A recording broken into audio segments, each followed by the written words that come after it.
ஸ்ரீமதே ராமானுஜாய நமஹ. ஆடி மாசம் எல்லா கோவிலும் உற்சவங்கள்லாம் நடந்துட்டு இருக்கு. அதுவும் ஆண்டாளுக்கு, ஏன்னா ஆண்டாளோட திரு அவதார மாதம் இது. ஆடி மாதம் பூர நட்சத்திரம். அத மாதிரி இன்னும் ஒருத்தருடைய திரு அவதாரம் பண்ண மாதம் இது. வைஷ்ணவாச்சாரியரான ஸ்ரீ ஆளவந்தார் அவர்களுடைய திரு அவதார மாதம் இது. ஆடி மாசம் உத்திராடம் நட்சத்திரம்.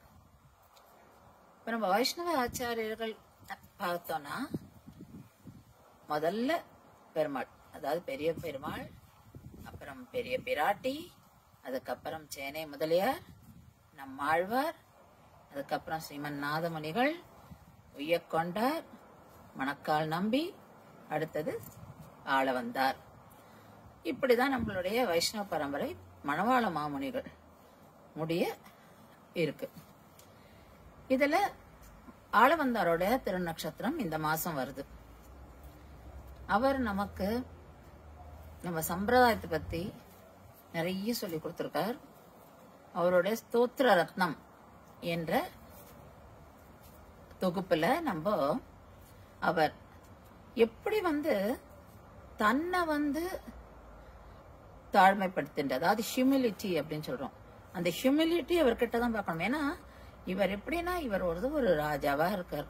ராஜாவா இருந்து ஸ்ரீமன் நாதமுனிகளுடைய ஆணைக்கேற்ப, அதாவது அவர் சொல்லிட்டு போறார், இந்த மாதிரி என்னுடைய பிற்காலத்துல என்னுடைய பேரனும் இந்த வைஷ்ணவ சம்பிரதாயத்துக்கே அவனை கூட்டணும் வந்து இது அத்தனையும் அவனுக்கும் சொல்லி தரணும் அப்படின்னு சொல்றார். அவருடைய சிஷ்யர் உய்யக்கொண்டார், அவருடைய காலத்துல அது நடக்க முடியல. அதனால அடுத்தாப்புல அவர் மணக்கால் நம்பிக்கிட்ட சொல்லிட்டு போறார். அவர் இதை நிறைவேற்றுகிறார். ஆளவந்தார் ஒரு ராஜ வாழ்க்கை வாழ்ந்தவர். அவர்கிட்ட ஒரு கீரை விற்கிறவரா போய் அவருக்கு கீரை தளிகை பண்ணி கொடுத்து அவரோட க்ளோஸ் ஆகி அந்த மாதிரி மணக்கால் நம்பி ஆளவந்தார நெருங்கி அவரை நம்மளுடைய சம்பிரதாயத்துக்கு கூட்டின்னு வந்துடுறார். அப்படி அதாவது ராஜ வாழ்க்கையை துறவரம் பண்ணிட்டு அதை திறந்துட்டு இங்க முழுக்க தன்னை சம்பிரதாயத்தை பணிகள் எல்லாம் ஈடுபடுத்திக்கிறார். அதனால இவர் நமக்கு ஒரு கிரேட் ஆச்சாரியர். அவருடைய ஸ்தோத்திர ரத்னால அவர் தன்னை அப்படியே சாதாரண மனுஷன் மாதிரி சொல்லிட்டு மீதி பேர்லாம் அதாவது பெருமாளுடைய குணமே என்ன, அவர் பக்தருக்காக தன்னுடைய நிலை தழைஞ்சியே வந்துருவார். நம்ம பகவானை பத்தி பேச பேச அவனை கேள்விப்படப்பட பகவானோட கல்யாண குணங்களை நம்ம எடுத்துக்கணும்.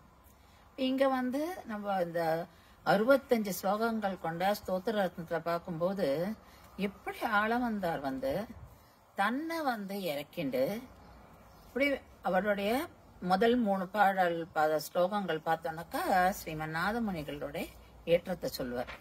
அதுக்கப்புறம் 3வது ஸ்லோகத்துல பார்க்கும்போது பராசர ரிஷி பத்தி சொல்வார். அதாவது நமக்கு விஷ்ணு புராணத்தை கொடுத்த பராசரர். அவர் அவருடைய ஞானம், அவர் எப்படி சத் சித் ஈஸ்வரன் தன்மைகளை பத்தி நமக்கு எப்படி சொல்லி கொடுத்திருக்காரு. மோட்சத்துக்கான வழி என்ன, அதுக்கு நம்ம என்ன ஃபாலோ பண்ணணும், நம்மளோட குறிக்கோள் என்னவா இருக்கணும் அப்படின்னு சொல்லி சொல்றாரு. இப்படி ஒரு ஸ்லோகத்திலையும் அவர் பெரியவாளை பத்தி சொல்வார், எம்பெருமானை பத்தி சொல்றார். ஒரு ஸ்லோகத்துல எம்பெருமானோட திரு கல்யாண குணங்களை பத்தி சொல்றார். இதுதான் நம்ம இந்த ஸ்லோகத்திலே கத்துக்கிறோம். அதாவது நம்ம எப்படி பிஹேவ் பண்ணிக்கணும், நம்ம இந்த ஹியூமிலிட்டின்றது எப்படி நமக்கு வரணும் அப்படின்றத பாக்குறோம். ஏன்னா நமக்கு இப்படி வாழணும், இப்படி இருந்தாதான் நான் ஒரு நல்ல ஹியூமன் பீயிங்கா இருப்பேன் அப்படின்றதான் நம்மளோட சம்பிரதாயம் நமக்கு சொல்லி கொடுக்கறது. அப்போ நம்ம இந்த ஸ்லோகங்கள்லாம் தெரிஞ்சுட்டாதான் இன்னும் நமக்கு அதோட அர்த்தம் ஆழமா நம்ம மனசுல பதிஞ்சு அது நம்மள மோட்டிவேட் நம்மள எடுத்துட்டு போறது, அந்த குணங்களுக்கு எடுத்துட்டு போகும். இந்த இடத்துல பார்க்கும்போது எப்படி அந்த ஒரு அப்படியே எல்லா இடத்துலயும் அவர் அவரோட ஹியூமிலிட்டியை காமிச்சுக்கிறார் ஸ்ரீ ஆளவந்தார் சுவாமிகள். இந்த 65 ஸ்லோகத்தையும் நம்ம பார்க்கும்போது படிச்சோம்னா நமக்கு தெரியும் நம்மளாம் எப்படி இருக்கணும். ஏன்னா பெருமாளை அடையறது தான் நம்ம குறிக்கோளா வச்சுக்கணும். அதுக்கு நம்ம என்ன பண்ணணும், எப்படி நம்ம பகவானை புரிஞ்சுக்க முடியும், பகவானோட திரு கல்யாண குணங்களை எப்படி நம்ம உணரணும், அதெல்லாம் என்னென்ன ஆச்சாரியர் எப்படி வாழ்ந்துட்டு போயிருக்கா இதெல்லாம் சொல்லி கொடுத்துட்டு அப்படின்றத நம்ம 65 ஸ்லோகத்திலையும் பார்ப்போம்.